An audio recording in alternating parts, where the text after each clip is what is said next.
네, 문재인 대통령이 7박 9일 동안 유럽 순방을 하고 있습니다. 현재는 이번 순방의 마지막 국가인 헝가리에서 각국 정상들과의 만남을 또 이어가고 있는데요.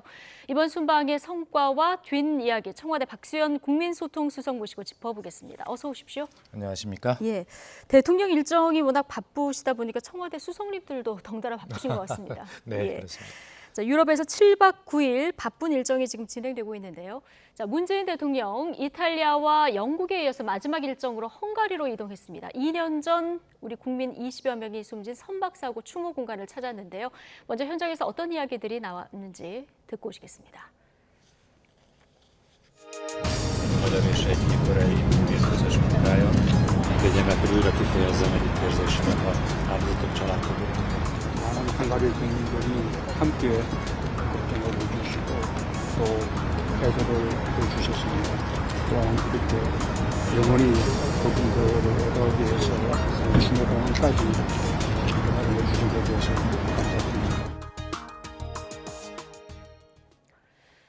네, 부다페스트 선박 사고 하면 워낙 큰 사고여서 당시 우리 국민 충격도 컸는데 자, 우리 대통령의 헝가리 방문이 이게 20년 만이라고 하는데요.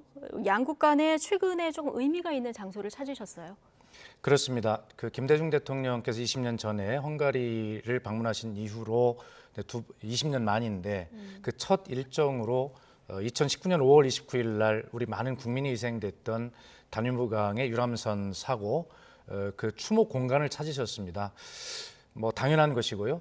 또 헝가리 측에 특별히 감사하고 싶은 것은 본인들의 어떤 안전에 관한 그 문제도 있었지만 어쨌든 사고는 사고였고 이 아주 정성을 들여서 그 추모 공간을 마련하고 우리 대통령이 오는 계기에 이렇게 안내를 할 수 있도록 한 것에 헝가리 측에 대한 감사도 표했고요.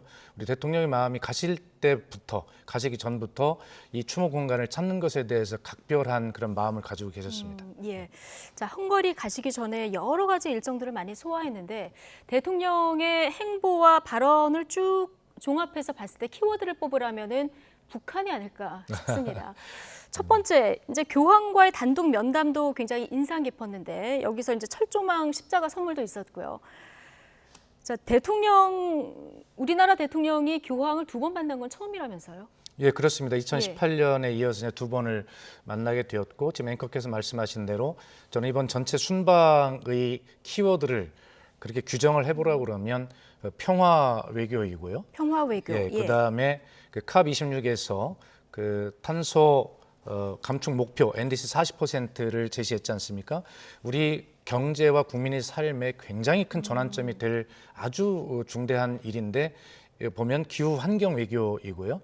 지금 헝가리에 가셔서는 그 동구권에서 굉장히 그 경제의 역동성을 보여주는 발전하고 있는 4개 나라, 헝가리, 폴란드, 체코, 슬로바키아, 이 소위 V4라고 하는 그들의 어떤 그 소다자 회의가 있는데 여기에 우리 한국 대통령이 전체 정상회담을 갖고 또 각계 국가별로 또 별도 그 정상회담을 갖도록 돼 있어서 우리 기업이 반도체 등 많이 진출해 있거든요. 이러한 경제 협력도 굉장히 실질적 효과를 낼 것으로 되어 있기 때문에 말씀하신 대로 전체 어떤 북한에 대한 평화 외교는 다 관통하는 거지만 거기에 기후 외교, 경제 외교도 확실하게 겸하고 있는 그런 것이다 말씀드리겠습니다. 예, 종합적인 외교 행보를 보이셨다라고 얘기해 주셨는데 교황과 만나면서 박수현 수석도 독실한 가톨릭 신자로 알고 있는데 이 과정에서 면담 성사되는데 좀 역할이 있으셨습니까? 그건 아닐 거고요. 아마 그 G20이라고 하는 나라, 세계 주요 지도국 20개 나라가 모이고 물론 그 일본과 러시아와 중국은 화상으로 했습니다만 그 외에도 6개의 초청 국가가 있었고 9개의 국제 기구 수장들을 초청해서 약 35개 국제 정상들이 모이는 그런 곳에서 교황을 면담을 통해서 한반도 평화의 문제, 또 방북의 문제 이런 문제가 국제적인 관심으로 환기될 수 있도록 한 것, 이건 굉장히 큰 의미가 있고요. 그다음에 교황님의 방북 의지가 굳건함을 다시 한번 확인했고 이런 것이 저희가 북한에게 직접 전달을 하지 않더라도 언론을 통해서 북한이 이미 다 알고 있을 것입니다. 그렇기 때문에 북한에 대해서 보내는 이런 평화의 메시지가 잘 전달이 됐을 거고 북한도 이것을 좋은 의미로 해석하기를 저희는 그렇게 기대하고 있습니다. 예, 말씀하신 대로 이번 교황과의 면담에서 방북 의지를 어느 정도로 이제 끌어낼 수 있을까 이 부분이 관심이었는데 일단 요청이 있었고 북한의 초청장이 오면 응하겠다. 이게 이제 팩트인 거죠. 그렇습니다. 2018년에 그 김정은 총비서의 그 의사를 우리 문재인 대통령이 정확하게 교황께 전달한 적이 있었고요. 예. 이번에도 역시 큰 상황의 변화는 없습니다만 북한에서 다른 어떤 메시지가 없기 때문에 2018년에 그 교황 초청 의지는 여전히 뭐 유효한 것 아닌가라고 하는 그런 관계 속에서 대통령께서 다시 한번 그 교황 방북 의사를 다시 한번 환기시켜 드렸고 교황께서 2번이나 기꺼이 가겠다 이렇게 말씀하셨고 북한에서 초청장이 온다면 근데 그 중에서 이제 저는 좀 가슴이 뭉클했던 것이 여러분들은 같은 언어를 쓰는 형제 아니냐. 나는 그래서 여러분들을 위해서 평화를 위해서 기꺼이 가겠다. 이렇게 말씀하시는 부분에서 같은 언어를 쓴다고 하는 그 부분. 그리고 교황께서는 늘 당신의 기도와 생각 속에 한국과 한국인을 잊은 적이 없다라고 하는 말씀을 여러 차례 하고 계신데 그만큼 한반도 평화에 대한 교황의 관심과 또 필요하다면 방북을 하겠다는 의지가 얼마나 강한가를 다시 한번 그렇게 확인함으로써 그 35개의 국가 정상들이 모인 그런 로마에서 다시 한번 한반도 평화 문제를 부각시키는 데 굉장히 큰 기여를 했다 이렇게 평가합니다. 이제 교황의 의지는 확인을 했고요. 그리고 북한의 의사는 2018년에 밝힌 의사로 이제 가름해도 될 것 같다는 말씀을 하셨고 또 언론을 통해서 북한도 보고 있을 것이다 말씀하셨는데 2008년 이후에 이 한반도를 둘러싼 상황이 많이 달라져서요. 뭔가 다시 한번 그 의사를 좀 확인할 필요도 있을 것 같은데 좀 어떻게 물밑으로 좀 확인하는 작업이 이루어지고 있나요? 물밑으로 이루어진 것을 말씀드리면 물밑이 아니죠. 이미 알려지는 건가요? 예. 아마 그런 노력은 뭐 한미의 공조를 통해서 그리고 또 저희가 가지고 있는 여러 가지 경로를 통해서 뭐 늘 있는 일이라고 상식적으로 이해하시면 되겠습니다. 그리고 그런 어떤 결과가 국민 앞에 보고될 때까지는 사실은 여러 가지 외교 관계의 특성상 뭐 여러 가지가 이제 보완이 유지되는 속에서 한 걸음씩 진척이 되는 과정이 있겠지요. 지난번 통신 연락선이 복원될 때도 사실은 저희가 그렇게 친서가 여러 차례 오갔다는 것은 몰랐지 않습니까? 그럼에도 불구하고 그런 것들을 통해서 좋은 결과에 이르렀는데 늘 외교라고 하는 것은 특히 남북 관계는 또 북미 간 관계는 그런 과정들이 늘 있다 이렇게 뭐 이해를 해주시면 좋겠습니다. 알겠습니다. 이 교황 면담 과정에서 바이든 미국 대통령과 아주 짧게 만남도 있었고요. 그 이후에 이제 COP26 유엔 기후 변화 협약 당사국 총회에서도 잠깐 만나셨는데 양국 정상의 짧은 만남이긴 하지만 조금 의미 있는 대화가 있었습니까? 예, 전체적으로 정상회담이라고 하는 것은 많은 실무 협의를 통해서 양국 정상이 확인하고 열매만 딱 따면 되는 그 지점의 정상회담이 되는 것 아니겠습니까? 대개가. 그래서 지금 이제 이번에는 그러한 어떤 실무 회담들, 접촉들이 이어지는 과정이기 때문에 뭐 굳이 양국 정상이 정상회담이라는 형식을 통해서 뭐 확인할 필요는 없지만 그러나 짧게 조우하고 회동한 것이지만 바이든 대통령께서 문재인 대통령이 어깨에 친근하게 손을 얹으면서 문 대통령이 G20에 왔으니 모든 것이 잘 될 것이다. 그리고 교황님을 만나서 방북 의사를 확인했다라고 문재인 대통령이 이야기를 하니 한반도의 문제 해결에 상당히 진전이 있는 것으로 나는 그렇게 생각한다라고 긍정적인 말씀들을 짧게 했지만 이 모든 것들에 전부 다 함축이 되어 있고 이것이 북한에 보내는 메시지, 국제사회에 보내는 메시지가 모든 것이 여기 함축이 돼 있다. 그렇게 평가해도 저는 무방하다 생각합니다. 함축된 큰 틀의 메시지는 좀 오갔습니다만은 문재인 대통령이 마지막까지 좀 힘을 쏟고 있는 종전선언이라든가 이런 부분에 대한 구체적인 언급을 하기엔 좀 시간이 부족했을까요? 이미 뭐 실무 간에 그런 이야기들이 뭐 여러 차례 오고 가고 있고요. 특히 이 G20 정상회의에서도 10월 31일 날 정의용 외무장관이 안토니 블링컨 미국의 국무장관과도 지금 회담을 했지 않습니까? 벌써 9월, 10월 또 11월 이렇게 해서 벌써 외무장관 회담만 3번째 지금 하고 있는 것이어서 아마 여러 가지 그 진전은 있을 것이다 이렇게 생각을 하고 결론은 이제 북한의 응답 아니겠습니까? 그렇기 때문에 종전선언에 한미 간에 상당히 접근한다 하더라도 북한이 여기 함께 참여할 수 있는 그러한 어떤 로드맵을 안정적으로 가는 것 그것이 갈 길이다 이렇게 생각하고 여기 나온 김에 기왕에 이제 제가 말씀드리면 남북 관계나 북미 관계 속에서 제가 늘 징검다리론을 이야기합니다.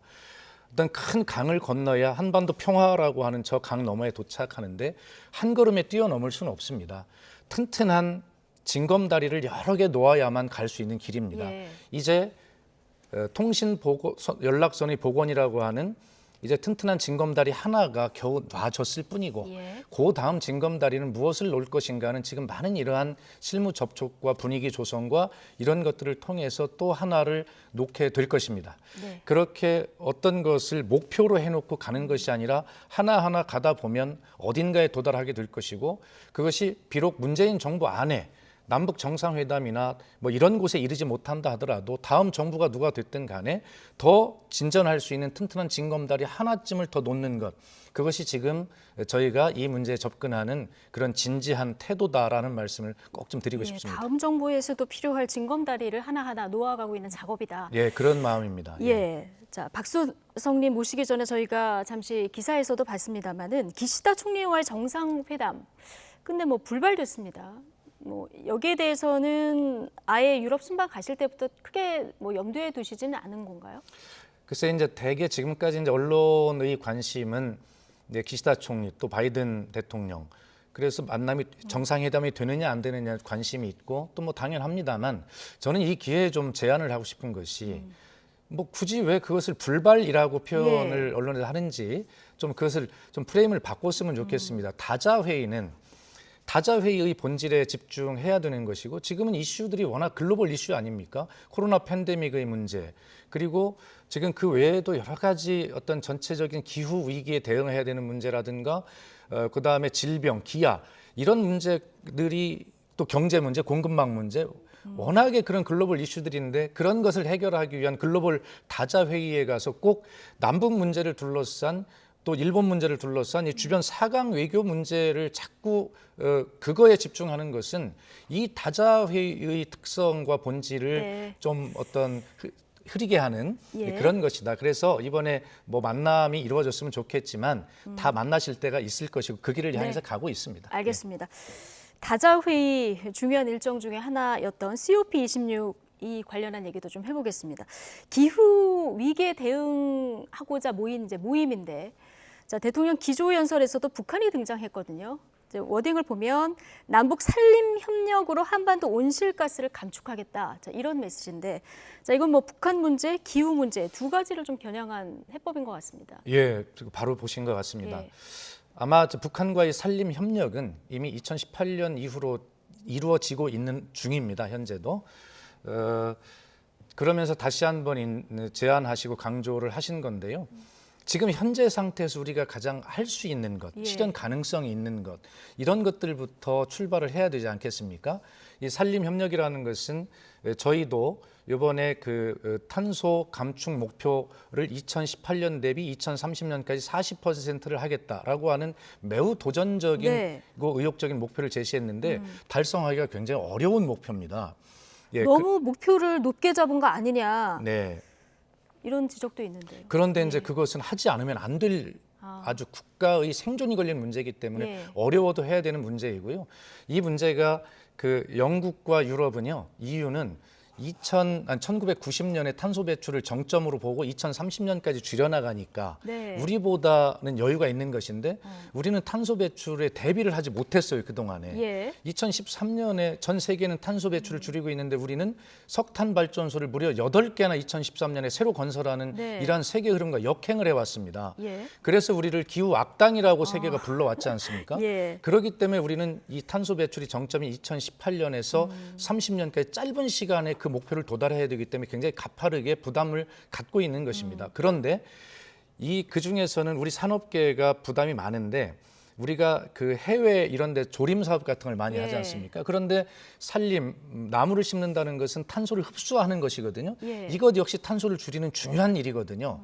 그래서 해외에 조림 사업을 하는 이것을 우리 탄소를 40% 줄이겠다라고 하는 이 목표에 해외 감축분을 포함하기 때문에 굉장히 도움이 되는 것인데 네. 북한에 우리가 조림 사업을 할 수 있다면 한반도의 지속 가능한 발전을 위한 그런 일이 되기도 하고 또 그리고 우리가 목표로 한 40%를 달성하는데 그 해외 조림 감축분이 포함이 되기 예. 때문에 북한에 조림하는 그 부분이 포함이 되거든요. 예. 굉장히 중요하고 또 북한도 2019년에 이미 예. 이 탄소 감축 목표를 제시했는데 북한 역시도 조림을 통해서 자기들 네. 목표에 달성할 수 있습니다. 이렇게 윈윈할 수 있는 일석삼조의 효과가 있는 일이기 때문에 예. 이 일은 가능성이 있고 반드시 잘 추진이 되고 북한이 적극적으로 협력했으면 좋겠다는 말씀드립니다. 네, 일석이조도 아니고 일석삼조 일석삼조입니다. 효과가 예, 그렇습니다. 있겠다. 네, 어쨌든 대통령 해외 순방 일정 뭐 이번에도 굉장히 빡빡하게 돌아가고 있는데 탁현민 의전비서관이 발에서 피가 났다 이렇게 뭐 페이스북에 글을 올리면서 문 대통령 강행군하는 모습을 찍은 이제 사진들도 올렸는데 자, 뭐 이 굵직한 어떤 행사들 사이에서 각국 정상들과의 양자회담도 좀 있었고요. 자, 이번 대통령 그 해외 순방 일정은 사실상 마지막이라고 보면 됩니까? 앞으로 또 있습니까? 아마 말년이 없는 정부라고 대통령님이 천명했기 때문에 아마 필요하다면 또 다른 추가의 일정이 있을 수도 열려 있다는 말씀을 네, 드리겠습니다. 알겠습니다. 국내 현안 질문 짧게 두 가지만 좀 예. 드리겠습니다. 지금 일상 회복을 조심스럽게 월요일부터 좀 시작하고 있는데 오늘 확진자 숫자를 보니까 또 갑작스럽게 늘었습니다. 물론 이제 예상한 일이긴 합니다만 단계적 조치 완화라는 정부의 기조는 일단 흔들림 없이 가는 겁니까? 예, 그렇습니다. 이미 시작했기 때문에요. 이것은 가야 되고 아마 위대한 국민을 저희는 믿고 갑니다. 저희들보다 백신 접종률을 먼저 앞서가서 높게 달성했던 나라들이 이런 단계적 일상 회복을 시작했지만 수만 명의 확진자가 나오는 이런 상황을 보면서 우리는 그 나라들이 사례에서 어떤 교훈을 얻을 수 있는가라고 하는 것을 보면서 국민과 함께 가는데 결론은 모든 전문가들의 의견이 예. 이 위드 코로나라고 하는 것은 노 마스크가 아니라 바로 위드 마스크를 이야기한다. 위드 마스크, 예. 위드 코로나는 위드 마스크다. 그리고 불편하지만 이런 방역은 흔들림 없이 되어야 한다. 그래야 네. 지금 우리보다 앞서간 나라들이 하루에 수만 명씩 확진자가 나오는 이러한 어떤 실패라고 표현하고 쉽지는 않습니다. 그런 상황을 만들어내지 않을 것이다. 어쨌든 국민과 네. 함께 다시 한번 이것도 세계에서 모범적으로 성공하는 네. 나라를 만들고 예. 싶은 그런 우리의 목표가 예, 있습니다. 방역 수칙은 더 꼼꼼히 지켜야 된다. 예. 자, 마지막 질문 드릴 텐데 순방 떠나기 전에 문재인 대통령 이재명 민주당 후보 대선 후보하고 이제 만나지 않았습니까? 모레면 국민의힘 대선 주자도 선출이 되는데 자, 야당 대선 후보와 문재인 대통령의 만남 성사될까요? 아마 이미 여러 차례 입장을 밝힌 바가 있습니다. 선출되신 야당 후보님께서도 대통령과의 면담을 요청하시면 저희가 긍정적으로 검토하겠다라는 입장을 이미 말씀드린 바가 있습니다. 요청을 하면 그렇습니다. 예, 알겠습니다. 아직 누가 될지도 모르는 상황이니까요. 그렇습니다. 예. 요청이 있으면 만날 것이다. 알겠습니다. 대통령 유럽 순방 일정 그리고 국내 현안까지 박수현 청와대 국민소통수석과 이야기 나눠봤습니다. 고맙습니다.